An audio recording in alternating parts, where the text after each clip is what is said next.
Will, great to chat to you today. Good to have you here, Jordan. Yeah, it's cool to be in your offices. These are new. You've taken the lead here at Ray White Industrial City South. Yes. You've worked with Colliers, CBRE, other big international marques. Tell us about this move to Ray White.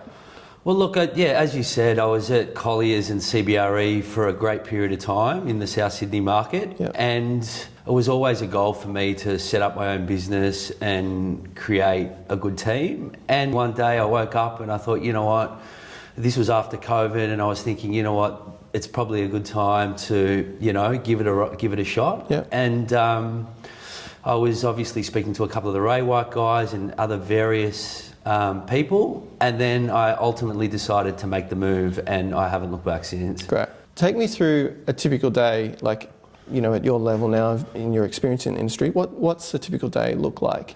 Look, it's not too dissimilar to what it was like 5 to 10 years ago when I was working for other firms. But again, look, it's a lot more responsibility. It's very rewarding. Yeah. I've got a great team here. But to go back to your question, it's getting up in the morning, getting ready, coming to work, strategizing with the team, Yeah. and really just servicing our customers, being sales, leasing, Yeah. industrial property management. Look, no single day is ever the same. Yeah.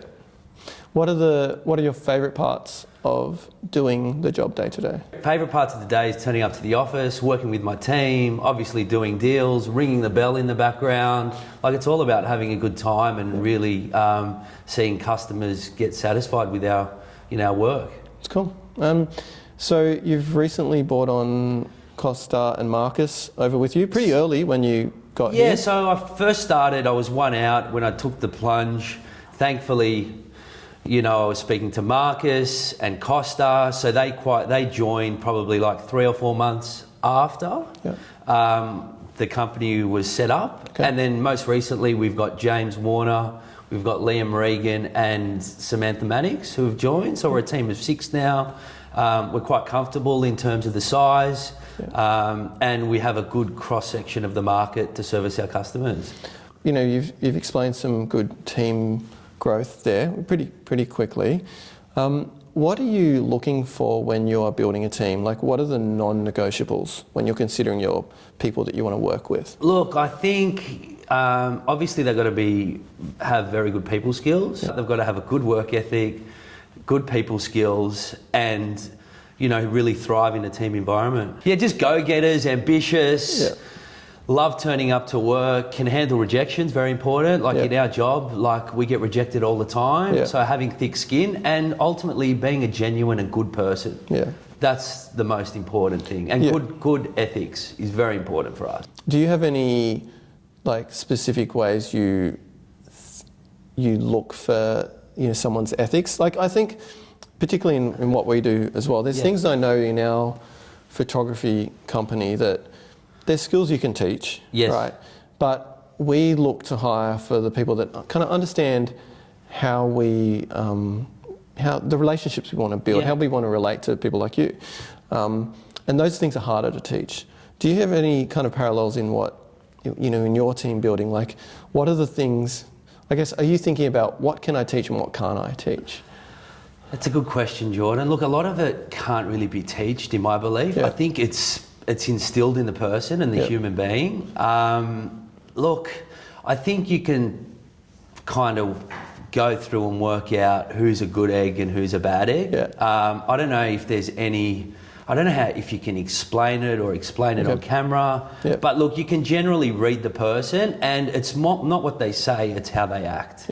So actions, I think, speak louder than words. But look, we like having good, genuine, fun people to work in the company. Yeah, I imagine that after 20 years in the industry, you've probably got a good natural sense of how people operate. Yeah. So, Will, over these 20 years working with big brands, have you had any mentors that you've had over that time, and what's stuck with you? So look, working in the industry from 20 years, you meet various types of people. And especially when you're younger, you look at these types of people, very successful, entrepreneurial, have successful businesses, And look, you look at them and you're like, look, if I can be like him, not exactly the same, but why has he been successful? And you look at his actions. Yeah. So definitely, that has definitely inspired me on things that may happen to you and you just think, well, what would I do in this situation? Or what would that person do in this situation? And it does frame your kind of train of thought. Yeah. But I think, look, everyone should have a mentor because it promotes growth and vision. And yeah, definitely. Are you thinking, do you have thoughts about yourself as a mentor?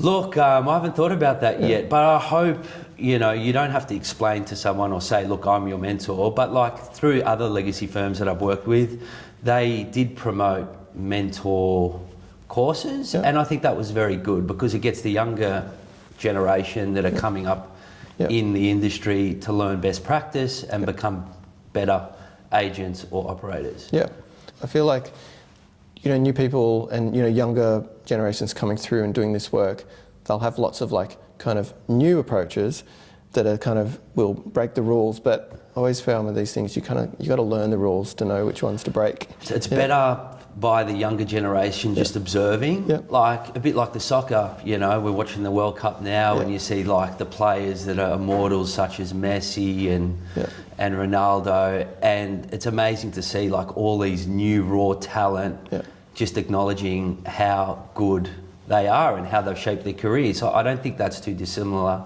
to what we're doing. I mean, so it's been 20 years in commercial. 20 years, it goes quick. Did you ever consider, before heading down this path, doing residential sales? Look, I suppose how I got into the industry really was, I finished my courses, I travelled abroad, came back, didn't really know what I wanted to do, so I applied for a few jobs in real estate, that was, and funny enough, the first start I got was at Ray White Commercial back, I think it was office leasing. Yep. So it's kind of a full circle moment. So I was there, I liked it, but I didn't really know what I liked because I was green, so to speak. But so I was working at Ray White Commercial doing office leasing for, it's going back a while now, but maybe six months I would say. And then I decided it wasn't for me, so we parted ways. And then eventually I ended up working for a small industrial agent in Waterloo. And then that was really my tribe. I liked industrial, it was good. And then since then I've just, continued the path.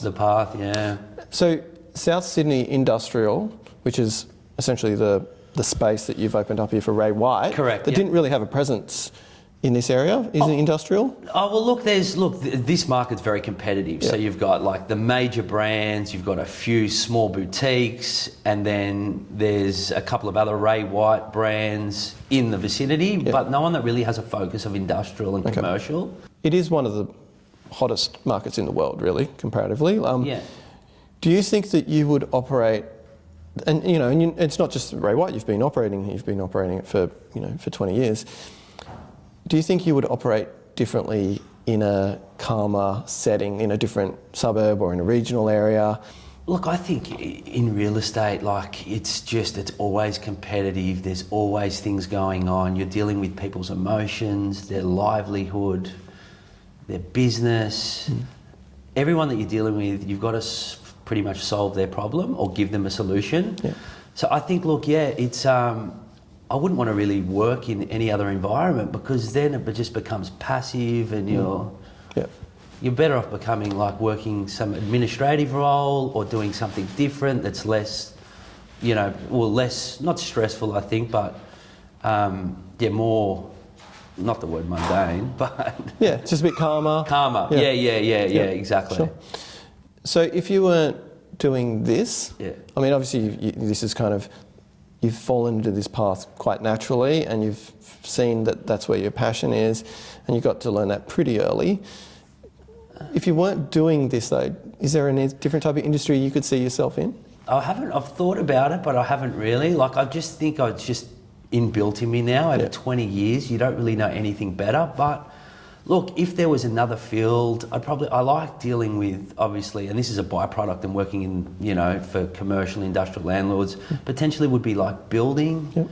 creating, building or development, but actually building, you know, what you design on paper. Yep.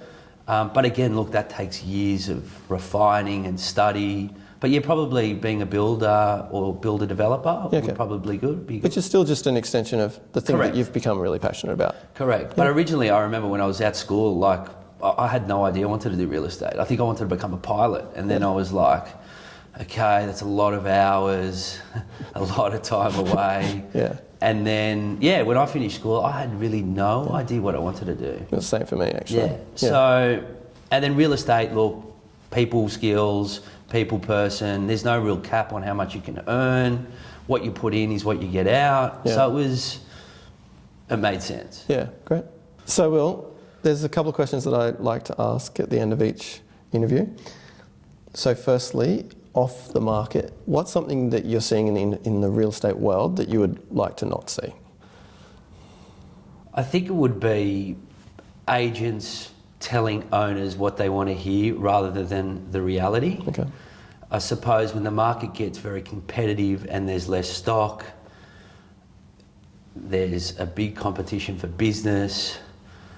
Obviously, every owner has aspirations, which they're absolutely entitled to, but I think more transparency is needed in this current, you know. Okay. You mean just in quoting like valuation? Just or expectations, right? Like I think it's very important to have clear expectations with landlords. So a landlord or a tenant are coming to you because they've got a problem. Or maybe not a problem, but they need a solution. And they're looking to us as experts on how we can deliver. So what I'd love to see stamped out is just agents just over-promising and under-delivering. That really gives a bad name across the industry and it should be stamped out. And I think, look, that's slowly coming into the residential world with under-quoting and commercials. So I think that's a big plus in the market because the reality is, like, you list a property with an owner, you inflate the price, and then the experience from when you list it, you know, you've got a 4 or 5 week campaign, and then at the end, it should be, you know, positive, right? But what we're seeing is, you know, just over committing, you know, and then it's just a long process of animosity. Yeah. And it's not a nice feeling. And our business is built on repeat business. So it's all about the customer experience. Yeah. No one's happy in that scenario. And so the residential side of the industry is making some clear approaches to combating that. Is that also the case in the commercial industry? Now with technology at your fingertips, like you've got all these programs that... More data accessible. Accessible, you know what's sold, you know what's leasing. It's a lot more transparent, and I think with all that information it rides, the tide rises. So, and that's good for the industry. Yeah, cool. And on the rise, so what's something you want to see more of? Just better communication, more transparency with customers. I think in this dynamic market, there's a lot of changes happening radically. Obviously, you've got rising interest rates, you've got change of legislation. So it's just being better equipped to explain and dissect and interpret to vendors or tenants of what's going on. Okay. Are you seeing that there's a lack of that? Look, I think there's a lot of new agents that aren't across the market, and if you need to be an expert, you really need to be across the detail. And that's not just in sale values or property values, it's other levers that affect the values. So I think it's just being more knowledgeable and understanding more. Yeah, okay. Well, thanks so much for chatting through this stuff. Okay. And look forward to seeing you on the next few campaigns together. Thanks, Jordan. All right. See you, mate.